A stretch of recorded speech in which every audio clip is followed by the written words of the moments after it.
Hello, నేను CS రావు. ఇక్కడ కనిపిస్తుంది సుబ్బరామరెడ్డి గారు, మాజీ ఎంపీ, 3 సార్లు రాజ్యసభ, 1 సారి లోక్సభ గెలిచారు.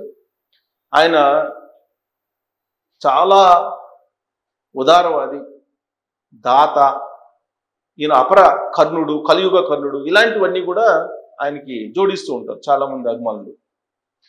ఆయనకాయనే తానే శివుడిని అని చెప్పి ఫీల్ అయ్యే స్థాయికి తీసుకెళ్లారు ఆయన అభిమానులు. ఎందుకనంటే అడిగిన వాళ్ళకి లేదనుకుండా ఏదో ఇస్తాడు అని చెప్పి అనుకుంటూ ఉంటారు అందరూ.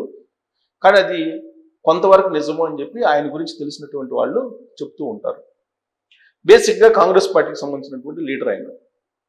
కాంగ్రెస్ పార్టీ నుంచి 3 సార్లు రాజ్యసభకి ఎంపికయ్యారు, 1 సారి లోక్సభకి ఎంపికయ్యారు. ఆయన దివాలా తీశారని చెప్పి ఈ మధ్యకాలంలో వచ్చినటువంటి న్యూస్. 50,000 కూడా అడుక్కుంటున్నాడు ఆయన. ఎంతకంత మీ దగ్గర ఎంత ఉంటే అంత ఇవ్వండి అని చెప్పి ప్రతి వాళ్ళకి ఫోన్ చేసి అడుక్కుంటున్నారని చెప్పేసి ఈయన గురించి ఈ మధ్యకాలంలో సోషల్ మీడియాలో వచ్చినటువంటి న్యూస్. కానీ ఆయన చేసినటువంటి పనిని కనుక మీకు చెప్తే ఇండియాలో ఇలాంటి వాళ్ళకి ఏదైనా సాధ్యమని చెప్పి మీరు అనుకోకుండా ఉండలేరు. కారణం ఏంటంటే ఆయన వివిధ బ్యాంకులకి అయినటువంటి అప్పు ఎంతో తెలుసా? గాయత్రి ప్రాజెక్ట్స్ ఈయనది పేరు, ఈయన కంపెనీ పేరు గాయత్రి ప్రాజెక్ట్స్. దానికి ఈయన చేసినటువంటి అప్పు వివిధ బ్యాంకులకి 8,100 కోట్లు. 8,100 కోట్లు ఈయన చేసినటువంటి అప్పు. ఈ బ్యాంకులు ఏంది? Main Canara bank, Canara, bank of Baroda, ఇంకా రకరకాల బ్యాంకులు ఉన్నాయి, 4-5 బ్యాంకులు ఉన్నాయి. ఈ బ్యాంకులు అన్నింటిని కలిసి 8,100 కోట్లు ఈయనకు అప్పిచ్చారు. ఈ 8,100 కోట్లు అప్పిచ్చినప్పుడు ఇది తీసుకోవాలి కదా బ్యాంకులు. కానీ ఇలాంటి కుబేర్ల కోసం ఇండియన్ గవర్నమెంట్ ఒక అద్భుతమైన చట్టాన్ని తీసుకొచ్చింది. వన్ టైం సెటిల్మెంట్ అని, one time settlement, OTS, one time settlement అని ఒకటి తీసుకొచ్చింది. దీన్ని ఉపయోగించుకొని బ్యాంకుల నుంచి రుణాలు తీసుకుంటున్నటువంటి భారత కుబేర్లు చాలా మంది వన్ టైం సెటిల్మెంట్కి వెళ్ళి కొన్ని వేల కోట్ల రూపాయలు లబ్ధి పొందారు. ఉదాహరణ ఈ సుబ్బరామరెడ్డి గారిదే. ఇప్పుడు ఈ వన్ టైం సెటిల్మెంట్కి వెళ్ళి ఆయన 8,100 కోట్లకు గాను 2,400 కోట్లు కట్టాడు, సెటిల్ చేసుకున్నాడు. 2,400 కోట్లు కట్టి సెటిల్ చేసుకున్నారు. అంటే ఎంత ఎగ్గొట్టాడు అని అంటే 11 పోతే 5, 7 పోతే 5, 5,500 కోట్ల రూపాయలు ఎగ్గొట్టాడు ఈయన. 5,500 కోట్లు ఈయన ఎగ్గొట్టాడు. సింపుల్గా, వెరీ సింపుల్గా 5,500 కోట్ల రూపాయలు బ్యాంకులకు ఎగ్గొట్టాడు. ఈ 5,500 కోట్లు మనం ఎవరైనా సంపాదించగలవా? అసలు మన లైఫ్లో ఇంత డబ్బుని సంపాదించేటువంటి అవకాశం ఉంటుందా? కించిత్ కష్టం లేకుండా. ఆయన దివాలా తీశారని చెప్పాడు. ఆ దివాలా తీసినటువంటి వాళ్ళకి భారత ప్రభుత్వం ఇచ్చేటువంటి గిఫ్ట్ ఏంటంటే వన్ టైం సెటిల్మెంట్. దీనికి వెళ్ళి 5,500 కోట్ల రూపాయలు లబ్ధి పొందాడు ఈయన. సో గాయత్రి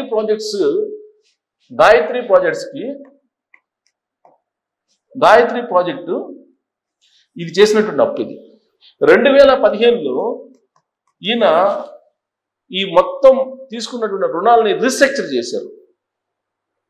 రీస్ట్రక్చర్ చేసి ఈ రుణాలన్నింటినీ కూడా తీర్చేయమని చెప్పి బ్యాంకులు ప్రెజర్ చేస్తే ఆ గాయత్రి ప్రాజెక్ట్స్కి ఉన్నటువంటి షేర్స్ని కొన్ని బహిరంగ మార్కెట్లో అమ్మితే ఆ షేర్ల వాల్యూ పడిపోతే పతనావస్థకి వెళ్ళిపోయి దివాలా తీసింది ఆ కంపెనీ.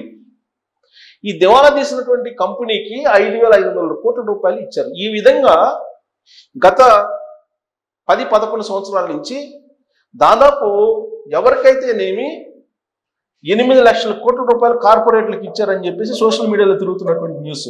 8 లక్షల కోట్లు వేవ్ ఆఫ్ చేశారని. 8 లక్షల కోట్ల రూపాయలు నరేంద్ర మోడీ గారి హయాంలోనే 8 లక్షల కోట్ల రూపాయలు ఈ కుబేర్లకి ఆయన ఇచ్చినటువంటి రుణ మాఫీ. అదే రైతులకి రుణమాఫీ చేయమంటే చాలా మంది ఎడ్యుకేటివ్ సిస్టంలో ఉండేటువంటి వాళ్ళు రైతులు రుణమాఫీ చేస్తారా, సంక్షేమ పథకాలు ఇస్తారా అని చెప్పి ప్రశ్నిస్తూ ఉంటారు. మరి వీళ్ళకి ఇచ్చేటువంటి వే ఆఫ్లు ఏంటి? 5,500 కోట్ల రూపాయలు ఒక ఇతనికే ఇచ్చారని అంటే మిగతా సోషల్ మీడియాలో తిరుగుతున్న దాని ప్రకారం నరేంద్ర మోడీ గారు ప్రధానమంత్రి అయిన తర్వాత ఇప్పటి వరకు 8 లక్షల కోట్ల రూపాయలు వే ఆఫ్ చేశారండి వివిధ కార్పొరేట్ సంస్థలకి. ఇంకా దీని ఫిగర్ ఎక్కువ ఉండొచ్చు. నేను అనేది లాస్ట్ ఇయర్ వచ్చినటువంటి ఫిగర్ ఇది 8 లక్షల కోట్లు అనేది. మరి ఈ విధంగా రుణాలు రద్దు చేసుకుంటూ పోతుంటే కుబేర్లకి, పేదవాడేమో ఇవాళకి కూడా బతకలేనటువంటి పరిస్థితి భారతదేశంలో. ఇప్పుడు 60% సంపద 1% పీపుల్కి వెళ్తుంది. 40% సంపద 99% పంచుకోవాల్సి వస్తుంది. 99 మంది ఈ 40% సంపదని పంచుకోవాల్సి వస్తుంటే 60% సంపదని 1% దగ్గరికి వెళ్తుందని చెప్పి కాగు చెప్తుంది. మరి ఈ పరిస్థితి ఎందుకు వచ్చింది భారతదేశానికి అని అంటే ఈ సుబ్రహ్మరెడ్డి లాంటి వాళ్ళు అనేక మంది వన్ టైం సెటిల్మెంట్కి వెళ్ళి మేము దివాళా తీసాం, మేము ఇంతే కట్టగలం అని చెప్తే బ్యాంకులను మేనేజ్ చేసి వాళ్ళు ఎంతవరకు కట్టగలరో అంతవరకు కట్టుకొని మిగతాది వే ఆఫ్ చేసేస్తున్నారు. ఆ జాబితాలో విజయ్ మాల్యా, నీరవ్ మోడీ, లలిత్ మోడీ ఇలాంటి వాళ్ళందరూ ఉన్నారు. లండన్లో ఉన్నారు బోల్డంత మంది వెళ్ళిపోయినటువంటి వాళ్ళు. ఇది బ్యాంకులకు ఎగ్గొట్టి వెళ్ళిపోయినటువంటి వాళ్ళు. వే ఆఫ్ చేసిన వాళ్ళు మళ్ళీ జాబితా వేరు. బ్లాక్ మనీ తీసుకొస్తానని చెప్పినటువంటి నరేంద్ర మోడీ గారు ఇప్పుడు ఈ విధంగా వన్ టైం సెటిల్మెంట్లో కుబేర్లకి ఆఫర్స్ ఇస్తున్నారని అంటే మనకి ప్రత్యక్షంగా తెలుగు రాష్ట్రాలు ఇది ఒక ఉదాహరణ. నిన్నటి వరకు ఈయన గురించి సోషల్ మీడియాలో 50,000 కూడా అడుక్కుంటున్నాడు, అనేక మందికి ఫోన్ చేసి అని చెప్తూ ఉన్నారు. మరి ఇవాళ 5,500 కోట్ల రూపాయలు కేవలం వన్ టైం సెటిల్మెంట్కి వెళ్ళి ఆయనకు ఉండేటువంటి ఇన్ఫ్లుయెన్స్ తోటి ప్రజలు ఇచ్చినటువంటి ఎంపీ రాజ్యసభ అనేటువంటి హోదాను ఉపయోగించుకొని అక్కడ ఢిల్లీలో లాబింగ్ చేసి ఆయన 5,500 కోట్ల రూపాయలు లబ్ధి పొందారు అని అంటే, ఇంకోటి ఏంటంటే ఆయన ఆస్తులకి బ్యాంకర్స్ ఎవరైనా కొనుగోలు చేయడానికి రమ్మంటే ఎవరు రాలా. సుబ్రహ్మరెడ్డి ఆస్తులు కొనడానికి ఎవరు రాలా. కారణం ఏంటి? ఎవరు రానివ్వలా. ఇప్పుడు ఏదైనా ఒక టెండర్ వేస్తారనుకోండి, ఆ టెండర్లో ఎవరికైతే ఆ టెండర్ బాగుందో అలాగే పోతుంది, మిగతా వాళ్ళు రానివ్వరు. అది ఇండియన్ సిస్టంలో ఉండేటువంటి బ్యూటీనెస్. ఎవడు రావడానికి లేదు, అతనే వాడుకోవాలి, అతను అనుకున్న వాళ్ళకే ఇవ్వాలి. ఇది గవర్నమెంట్లో ఉండేటువంటి అత్యంత బ్యూటీగా ఉండేటువంటి నిజాయితీ. సో ఇక్కడ 5,500 కోట్ల రూపాయలు ఈయన ఎగ్గొట్టారని అంటే ఏంటి? నేను ఇంకో ఉదాహరణ చెప్తా. హైదరాబాద్ బేస్గా ఉన్నటువంటి అతను ఒక మీడియా పెట్టడానికి 45 కోట్లు తీసుకురాండి. 2014-15 నాటికి ఇది కాస్త దాదాపు 100 కోట్లు అయింది. 2024 నాటికి 100 కోట్లు అయింది. ఈయన వన్ టైం సెటిల్మెంట్కి వెళ్తే 25 కోట్లు కట్టి సెటిల్ చేసుకున్నాడు. అంటే ఆయనకి ఎంత మిగిలింది? 125 కోట్లు మిగిలింది. ఇందుకన్నా వ్యాపారం ఏముంది? ఏ వ్యాపారంలో వస్తాయి? సో ఇలాంటి వాళ్ళు ఈ బాబత చాలా మంది ఉన్నారు భారతదేశంలో.